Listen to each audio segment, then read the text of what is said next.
Bienvenue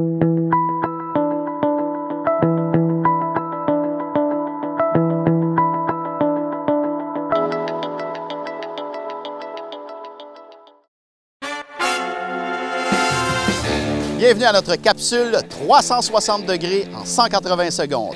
Ce matin, on reçoit une grande gueule de la radio, un amant de la langue française, des grands voyages et de la belle province. Notre invité, Gilles Proulx.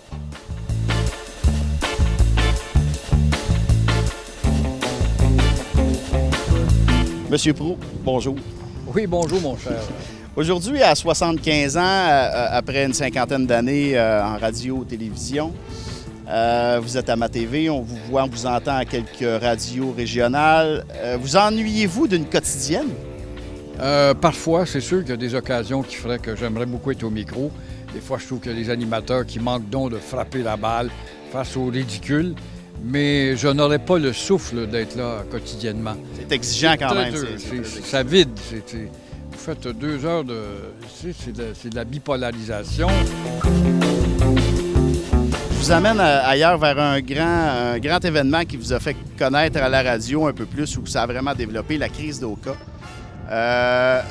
Vous étiez quand même assez près, je crois, de Robert Bourassa, qui était alors premier ministre. Oui. À quel moment vous avez pu lui donner des conseils ou quelle était la relation entre vous et M. Bourassa à ce moment-là?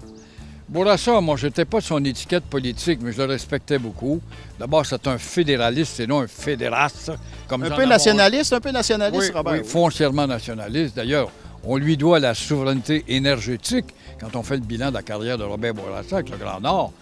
Je me rappelle une fois, j'avais fait une grande sortie. « Monsieur Bourassa, on veut que vous soyez un batailleur. Vous n'êtes pas capable d'être un petit coq face à Ottawa, avec César d'Ottawa, parlant de Trudeau. » Et puis... Défendez-nous donc, vous êtes notre représentant, M. Bourassa. Là, il part à il dit, que voulez-vous, M. Proulx?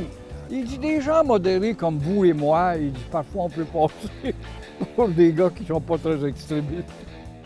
Qui mange de la calice de merde, c'est qui aille chier, pis qui mange la merde, qui mange la merde, qui aille chier. Et puis la fille vous dit tout ça, là, tout bien. Il y a des tabarnaks de limite. Si moi, je suis pas un acrobate, c'est de calice. Vous avez été candidat au Parti québécois en 73 dans Anjou. Oui. Aujourd'hui, avec le Parti québécois d'aujourd'hui, on voit Pierre-Carl Pellado vient d'arriver, ça a vraiment changé. Feriez-vous le saut encore en politique avec ce Parti québécois? Si j'avais 30 ans, autant... Peut-être, parce que ce que j'aime de Pierre-Carl Pellado, malgré qu'il ne rallie pas autant de monde que René Lévesque était une autorité, un vieux sage, un vulgarisateur comme pas un. Puis malgré tout ça, il va manger des raclés avant d'être élu. Mais Pierre-Carl, il insiste quand même sur l'indépendance économique. Monsieur Proulx, l'entrevue achève. On est près du fleuve. Voulez-vous m'envoyer dans le fleuve, juste comme vous faisiez dans vos émissions? Ah ouais, moi, ça va des barbes! Et dans le fleuve, je demandais aux gens, est-ce que tu sais jaser? Alors, est-ce que tu sais nager? Alors là, on portait le bol de toilette. Les escaliers, c'était pour le connard. Je voulais que le derrière lui élargisse à descendre 4 étages sur le derrière. Avec un parti politique semblable, tous les problèmes seraient réglés au Québec. Moi, de régler votre problème, moi, j'allais aller vous promener en bas de l'escalier. Ah ouais! Garoche-moi ça en bas, ce maudit cave, là, en béton.